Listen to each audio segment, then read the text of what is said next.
Bismillahirrahmanirrahim. Assalamualaikum warahmatullahi wabarakatuh. Semangat pagi teman-teman semua. Alhamdulillah wa syukurillah, hari ini kita masuk ke pertemuan kedua dari mata kuliah studi kelayakan bisnis untuk semester genap tahun akademik 2020 dan 2021 STIM Bongaya, Makassar. Sebelum ini saya telah menjelaskan materi mengenai overview perkuliahan kita, apa-apa yang menjadi tujuan perkuliahan, apa-apa yang menjadi kewajiban dan kontrak kuliah untuk menjalankan mata kuliah ini. Sekarang kita lanjut untuk pertemuan kedua teman-teman. Pokok bahasan kita hari ini adalah konsep dan aspek studi kelayakan bisnis.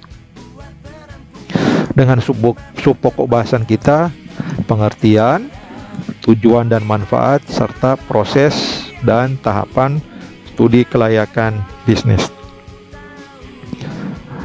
Tujuan kita untuk pokok bahasan kali ini adalah kawan-kawan atau mahasiswa dapat mengetahui konsep dan aspek studi kelayakan bisnis. Baik, kita lanjutkan. Pengertian bisnis. Sebelum kita jauh melangkah mengenai pengertian studi kelayakan bisnis, ada baiknya kawan-kawan saya antar dulu, saya ajak dulu untuk mengetahui apa sih sebenarnya pengertian daripada bisnis itu sendiri. Bisnis itu merupakan sebuah aktivitas dari institusi atau organisasi untuk menghasilkan barang dan jasa yang diperlukan oleh masyarakat. Sekali lagi, aktivitas untuk menghasilkan barang atau jasa yang diperlukan oleh masyarakat. Selain itu bisa juga merupakan pertukaran barang dan jasa atau pertukaran uang untuk saling menguntungkan. Pertukaran barang dan jasa atau pertukaran uang untuk saling menguntungkan. Kemudian, pengertian lain adalah kegiatan-kegiatan yang terorganisir untuk menghasilkan barang dan jasa agar atau yang bertujuan untuk mendapatkan laba atau keuntungan. Oke. Selain itu juga ada pengertian lain mengenai sekumpulan aktivitas yang dilakukan untuk menciptakan uang. Oke, jadi ini adalah pengertian-pengertian daripada bisnis. Aktivitas yang menghasilkan barang dan jasa, pertukaran barang dan jasa atau pertukaran uang, kegiatan untuk menghasilkan barang dan jasa dan untuk mendapatkan laba serta menciptakan uang. Itu adalah sekilas pengertian bisnis. Nah, apa sih sebenarnya manfaat bisnis untuk kita semua? Yang pertama adalah tentu saja kita memperoleh keuntungan. Setiap bisnis itu teman-teman, tidak ada yang proyek thank you. Tentu dia ingin memperoleh keuntungan. Modal yang telah dia gunakan, tentu saja modal itu ingin diputar, ingin dilaksanakan atau ingin dioperasionalkan untuk mendapatkan laba atau keuntungan. Tidak ada bisnis yang tidak ingin memperoleh keuntungan. Selain itu, dengan bagaimana caranya untuk dia memperoleh keuntungan? Tentu dia membuka lapangan pekerjaan. Karena kalau dia melaksanakan bisnis atau menjalankan bisnis, tentu dia kan kalau masih kecil mungkin ya dia masih seputaran keluarga atau seputaran diri dia sendiri. Tetapi kalau bisnisnya itu semakin berkembang, tentu dia membutuhkan tambahan pekerja, dan tentunya ketika membutuhkan tambahan pekerjaan, dia membuka peluang untuk memberikan pekerjaan bagi orang lain, teman-teman. Selain itu, setelah dia memperoleh keuntungan, dia membuka peluang pekerjaan, dia memperoleh manfaat secara ekonomi. Dia buka peluang pekerjaan, dia dapat keuntungan, dia dapat berkenalan dengan supplier, dia dapat berkenalan dengan distributor. Oke, jadi siklus perputaran ekonomi itu dia sudah masuk ke dalam situ. Dia juga sudah mulai menggaji orang, dia juga mulai membayar pajak. Nah, itu adalah manfaat secara ekonomis. Seperti itu. Jadi dia sudah masuk ke dalam siklus perputaran ekonomi. Walaupun mungkin masih secara sederhana, teman-teman. Selain itu tersedia sarana dan prasarana. Oke, maksudnya di sini sarana dan prasarana itu adalah bagaimana dia mampu menciptakan eh, dia mempunyai kantor, kemudian prasarananya itu dia mempunyai mobil untuk apa namanya operasional kegiatan, dia juga mempunyai barang-barang untuk dijual. Oke, jadi sarana dan prasarana itu ada. Siapa yang pakai? Tentu pekerjanya. Oke, ataupun digunakan untuk operasional kantor atau operasional perusahaan. Kemudian dia membuka isolasi wilayah kalau ada bisnis, misalkan di daerah yang terpencil, belum ada aktivitas bisnis di wilayah situ, perputarannya masih seputar di situ-situ saja. Tapi ketika ada orang yang mampu membuat bisnis dan barangnya dia impor atau dia ambil dari luar pulau tersebut, maka dia membuka isolasi wilayah. Karena kenapa? Selama ini mereka orang di wilayah itu hanya mampu untuk menggunakan barang yang ada di wilayah tersebut. Ketika dia mau mengambil barang di luar, dia tidak punya channel, dia tidak punya kenalan, dengan otomatis barang yang dia inginkan selama ini itu tidak bisa masuk ke wilayahnya mereka. Nah, ketika manfaat bisnis, apalagi sekarang kan era bisnis online, kita bisa belanja di mana saja, entah di Jawa atau di luar negeri atau di Cina sekalipun. Nah, barang-barang itu diimpor, tinggal klik, bayar, selesai, barang akan datang. Membuka isolasi wilayah. Kita selama ini kan belanja hanya di seputar-seputar situ saja. Kalau dengan bisnis online ini, kita bisa belanja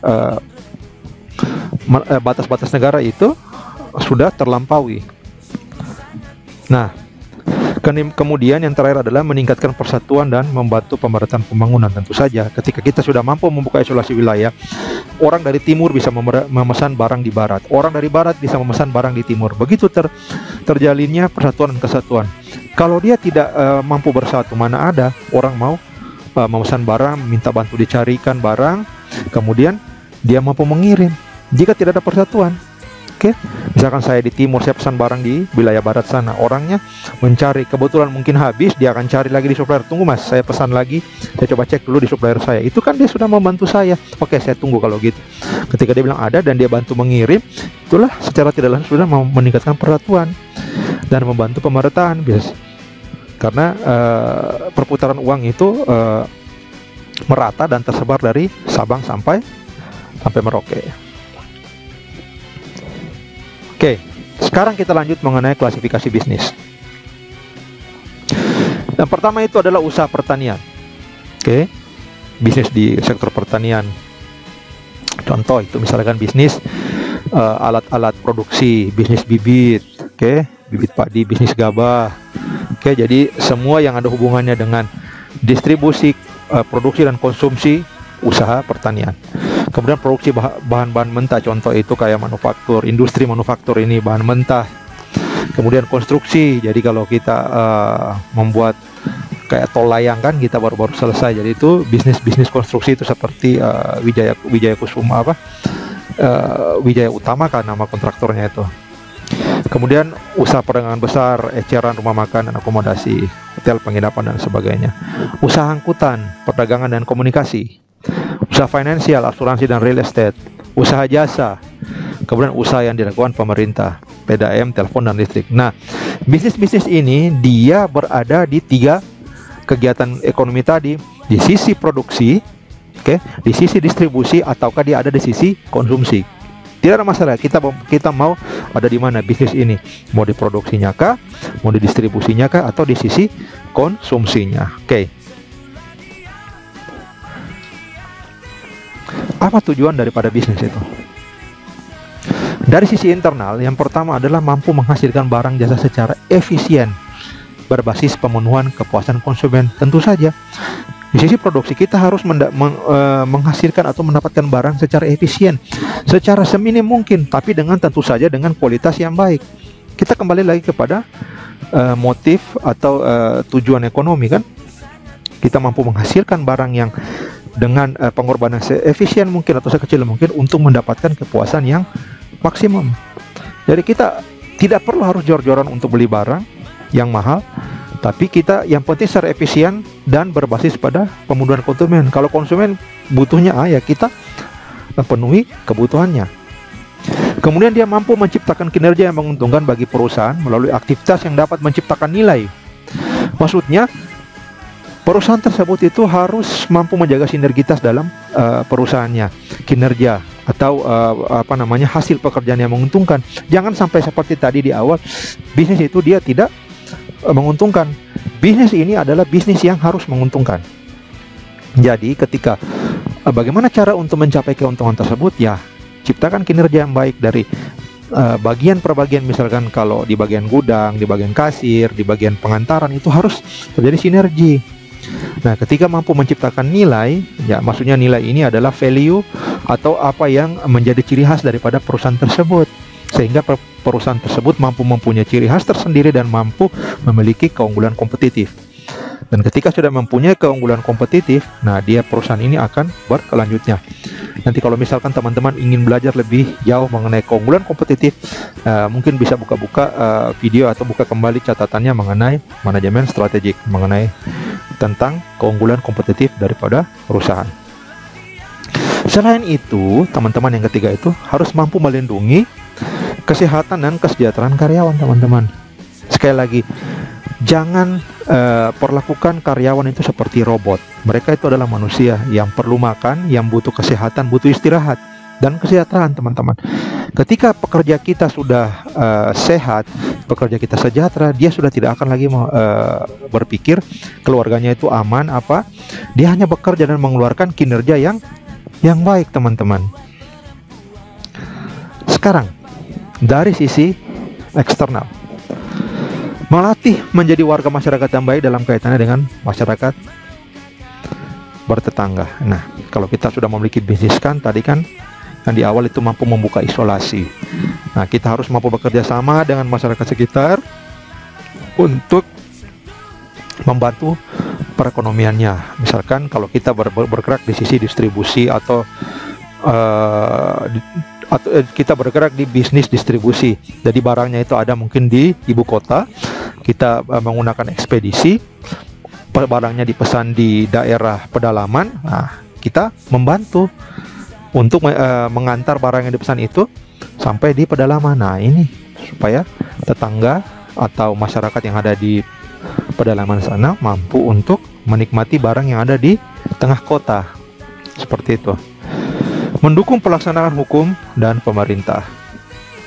Yang ketiga, menyediakan pertumbuhan yang sehat bagi perusahaan dan memperoleh keuntungan yang sehat pula. Tentu saja sesuai dengan tujuan perusahaan bahwa ingin mencapai pertumbuhan atau mencapai laba yang sehat atau laba yang maksimum. Kemudian mampu menjaga kualitas lingkungan melalui operasi perusahaan dan program kemasyarakatan. Jadi sekali lagi, perusahaan yang baik adalah perusahaan yang tidak hanya untuk mencapai keuntungan semata, tetapi dia juga harus mampu meningkatkan kualitas lingkungan dengan cara memberikan customer relationship manajemennya, membantu masyarakat di lingkungan, tidak membuang limbah sampah secara sembarangan, kemudian membuat program-program atau pemberdayaan masyarakat di samping atau di sekitar perusahaan itu. Dengan demikian, jadi kehadiran perusahaan itu juga tidak hanya mengeruk atau tidak hanya mendapatkan keuntungan, tetapi dia juga mampu untuk memberdayakan orang atau lingkungan yang ada di sekeliling perusahaan tersebut. Oke, itu kalau tujuan bisnis dari sisi internal dan sisi eksternal. Sekarang, ketika kita sudah mampu untuk memahami mengenai bisnis, manfaat, pengertian dan tujuannya, sekarang kita maju. Bagaimana tentang studi kelayakan bisnis itu? Studi kelayakan bisnis adalah kegiatan yang mempelajari dan meneliti secara mendalam mengenai data dan informasi tentang bisnis yang ada. Jadi bisnis-bisnis yang tadi itu dibuka, di sini kita akan pelajari. Oke? Kemudian bisnis tersebut akan diukur, dihitung dan dianalisa untuk menentukan apakah usaha yang akan atau yang hendak atau yang sedang dijalankan itu bisa layak tidak untuk dijalankan. Kenapa demikian? Supaya tujuannya itu bisa maksimal. Jangan sampai bisnis kita berjalan tapi bisnis kita ini rugi, kita tidak tahu karena kita tidak ukur. Oke? Apalagi kalau modal kita terbatas, teman-teman.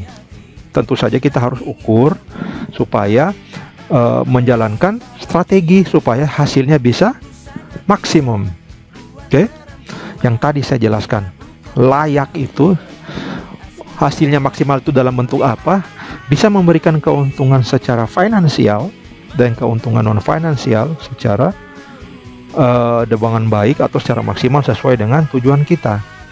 Yang kedua, layak dan maksimal di sini memberikan keuntungan tidak hanya bagi perusahaan, tetapi juga bagi investor, pemerintah, kreditor, dan masyarakat luas. Ingat ya, sekarang perusahaan itu dia tidak hanya mampu berdiri sendiri, dia juga harus mampu menciptakan value atau menciptakan ciri khas, menciptakan keunggulan kompetitif agar dia mampu bermanfaat bagi masyarakat luas, pemerintah.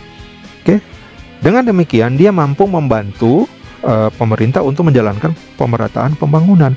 Kalau bisnis kita hanya untuk diri kita sendiri, berarti kita belum bisa dikatakan bisnis yang baik, karena berjuang hanya untuk diri sendiri. Bisnis yang baik adalah bisnis yang mampu untuk berjuang diri sendiri dan berjuang bagi orang lain. Seperti itu.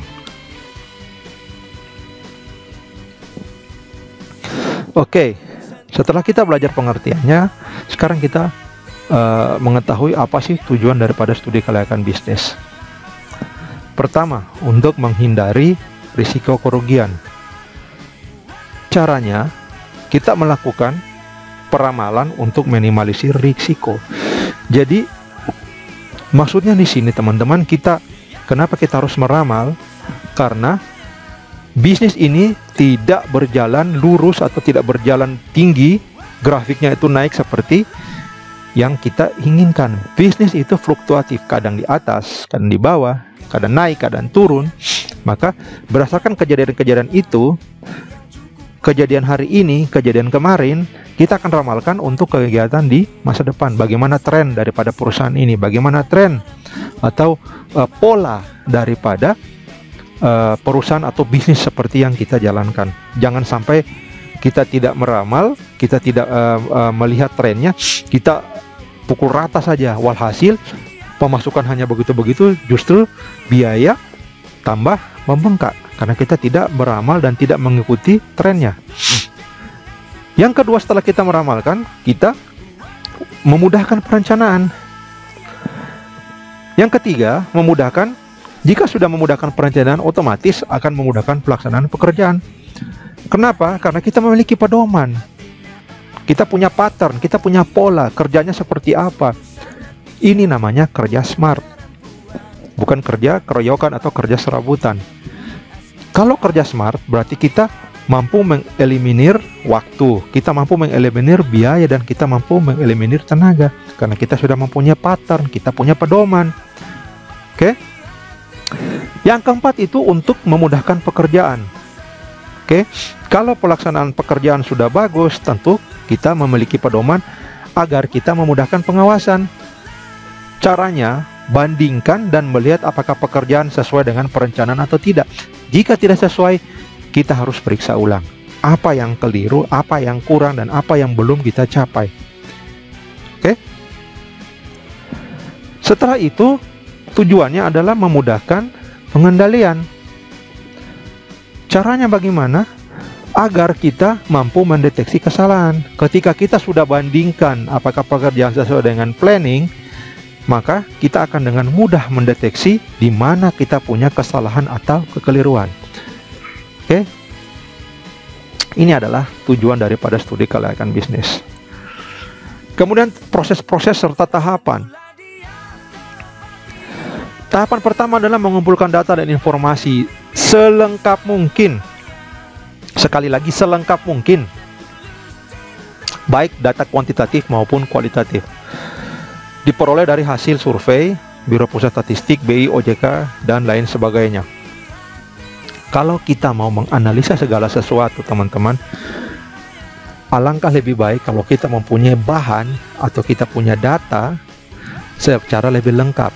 Karena kenapa? Jika data lengkap, maka kita analisa juga akan semakin maksimal. Oke. Setelah data itu ada, kita olah data dengan metode dan ukuran-ukuran yang telah lazim untuk bisnis. Kita olah data-data tersebut. Data semakin lengkap, data semakin bagus dan semakin maksimal data yang akan diolah. Setelah diolah, kita analisa. untuk menentukan kriteria kelayakan dari seluruh aspek.